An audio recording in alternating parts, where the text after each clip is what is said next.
Welcome back. I've got Nathanael Zurbruegg on the line. Nathanael, how are you?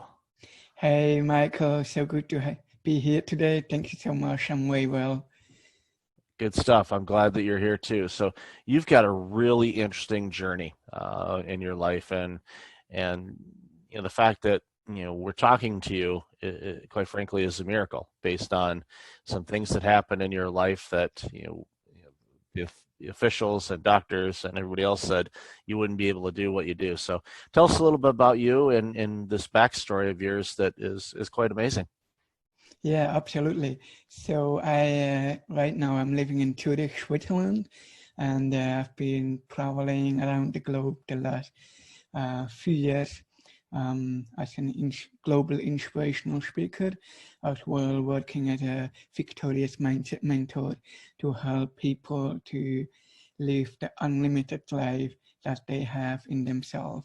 And the reason I do that is actually because of my story, because I was just 1 year old when I lost my own kidneys, which meant like that I had to go to a so-called dialysis treatment, which is basically a life-saving treatment.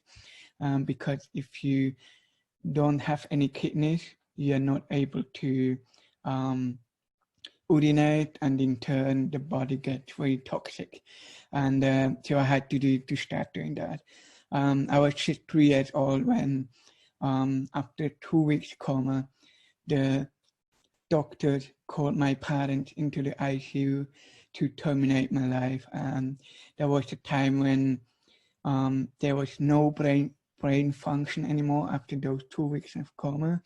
There was nothing else the doctors could do. And but something happened at that moment when when my parents said the farewell or the goodbye, and the doctor turned off their life support machines. I started literally to talk again. I come fully back to life, not just in that moment, like all the suddenly. I come back, went back to coma, and then, but over a few couple of weeks, I recovered from that, and there was absolutely no brain damage at that point. However, there was something later on when I had a too high blood pressure, which from the medication, from the side effects, destroyed 80% of my hearing. So I'm on both sides, I'm hearing impaired. It's working really well with hearing aid, but it's struggling indeed since 4 years old. It continued like quite normal with dialysis treatment. 3 times a week I had to do that. And then with 5 years old, I actually had the first how I say that, the first hope come across my life when I had my first kidney transplant. Unfortunately, that only lasted for 24 hours.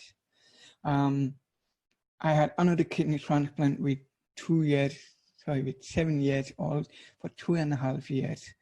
And that was basically the time I could flourish in my life. I had never before in my life did I know what it meant to feed myself or feed by myself. I didn't know what it meant like to be outside of the hospital, to play with friends, to try out hobbies and all that stuff. And after those 2.5 years of having the kidney transplant, while flourishing a lot in my life, unfortunately the chronic illness struck back and I lost those kidneys again. And the sad reality was I fell into a deep depression. For 2 weeks, I didn't talk anything, I didn't eat anything, I almost didn't move. All I wanted to do was to take my life. Fortunately, I was growing up in a really beautiful family, in a beautiful home where my parents realized that they have to do something. And at that point, we had a kind of professional pastoral care that helped me, especially as well my parents, to overcome the situation. And slowly I regained the emotional, physical, and spiritual strength.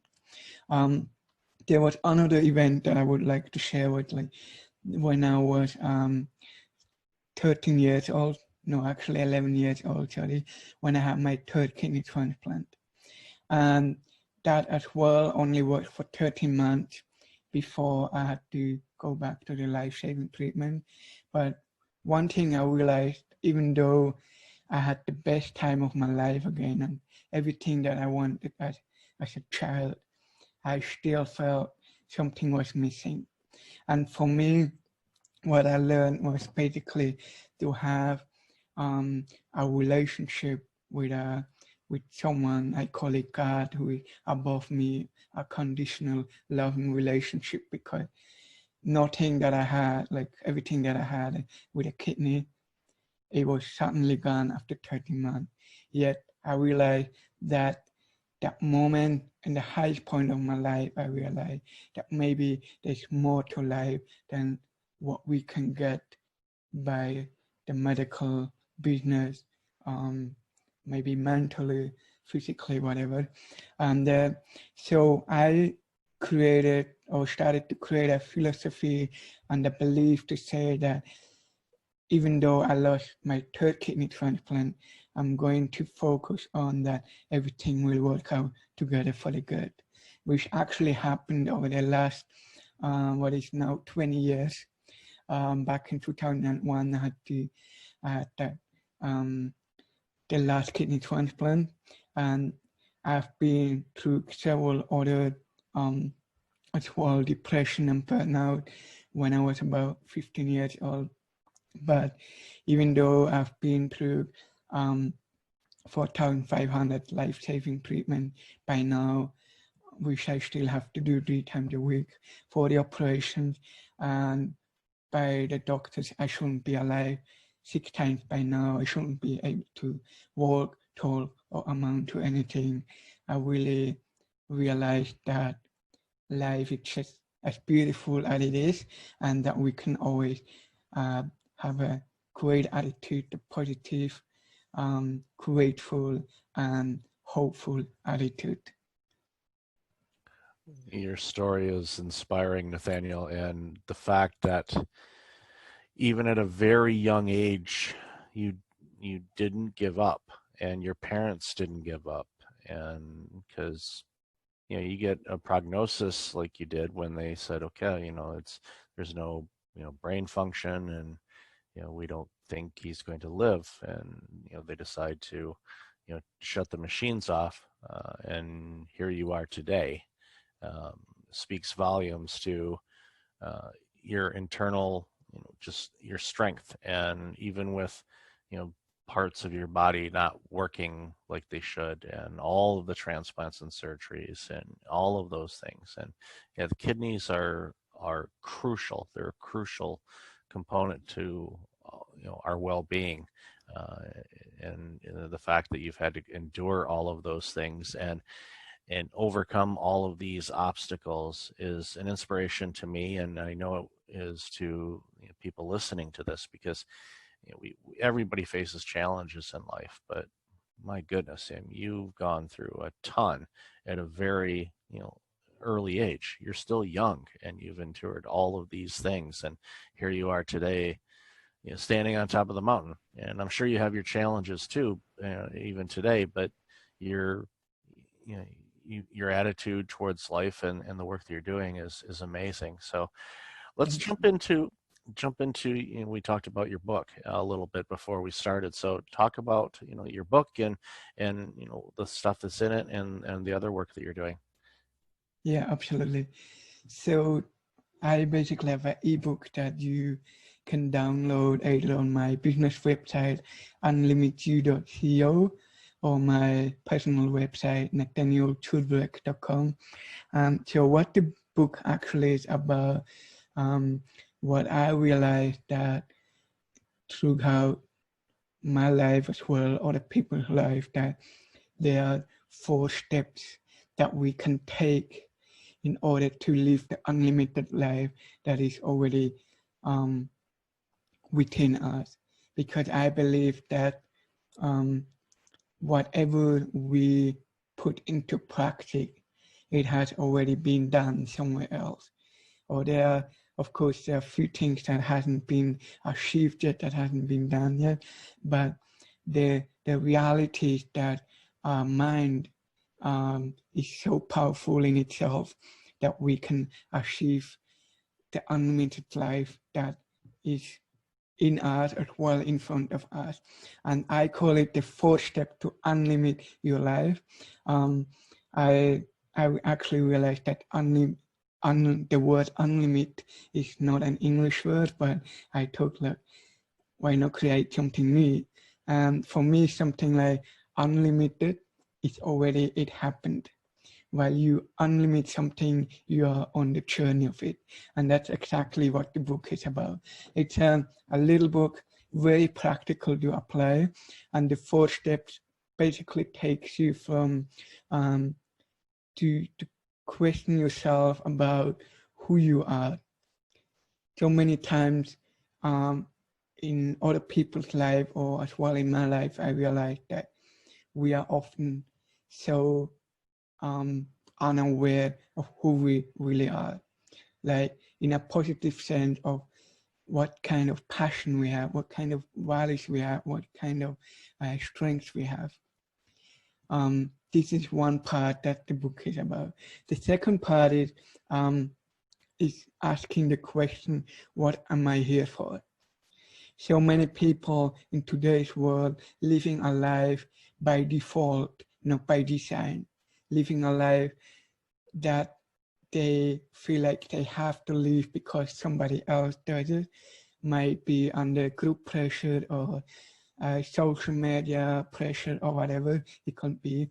But I believe that those 2 questions, who am I and what I'm here for, are the most 2 powerful questions we can ask in our life. Not just one time, they always need to be asked again. Even myself, I ask them many, many times, and I still do it today when I feel like messed up or I feel like not making progress or something is wrong. I have to go back to myself and, hey, what's in there that needs to change? What does the world need right now? How do I adapt myself to get the people to how I want to help them? The third step is basically create a vision or a dream from your who am I and what I'm here for. And you can do those steps all simple on the ebook by filling out. There's a great practical steps that you can do by filling out directly on the ebook. And so you create a dream, but creating a dream or imagine something that should be, that you should be, do, or have, or want to be, do, or have in the future doesn't end there, because it might be picture, it might be visual, but it doesn't mean it's practical. So the 4th step will be basically helping you with victorious mindset mentoring to push through those limiting beliefs, push through the struggles and the limitation that you might have in your mind in order to not just create the dream, but live out the dream, that you can be fully fulfilled, and not just fulfilled in yourself, but also fulfilled for others, to help people and to make this world a better place. That's amazing. And I love how you talk about the victorious mindset and the self-limiting beliefs, because I know that that limits so many people throughout their lives. And even the most successful people that we see today struggle to this day with those things. I know I do, but thankfully I can catch myself and say, that's not reality.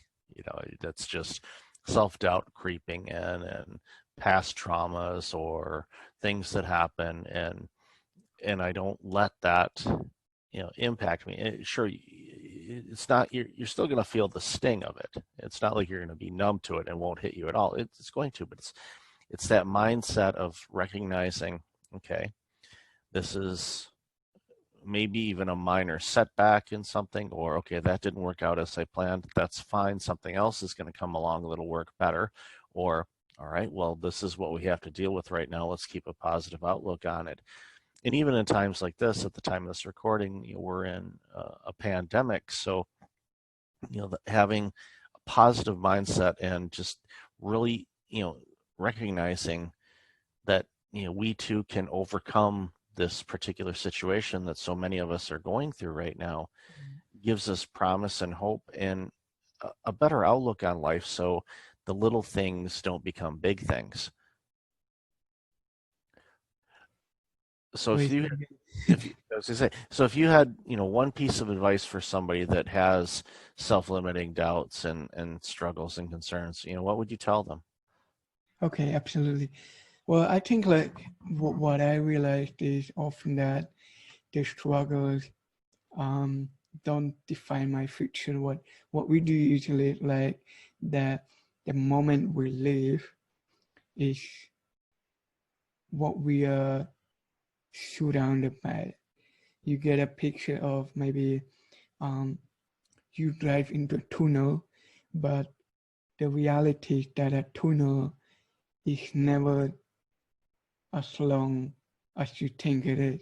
There will always, if you keep going, you might go back and going walking to the left, to the right. You might hit the wall. You might hurt yourself. But if you keep going, if you keep going and walking in that tunnel, um, there will be a light on the end of the tunnel, and you will get out of it. And what it easily does is like you might in the tunnel you might see all the black things, the dark things, but on the upper side you learn when you get out of the tunnel, probably into a beautiful scenery of the nature, you see the world completely different. You appreciate more, you see the little things that you might not have seen before. I just want to encourage you that and inspire you that your current situation will never be the definitive end, because there will always be a better time coming. So what happened is what I want to encourage you to maybe already now, even you don't see a light, switch your mindset to see, hey, what's still working in my life?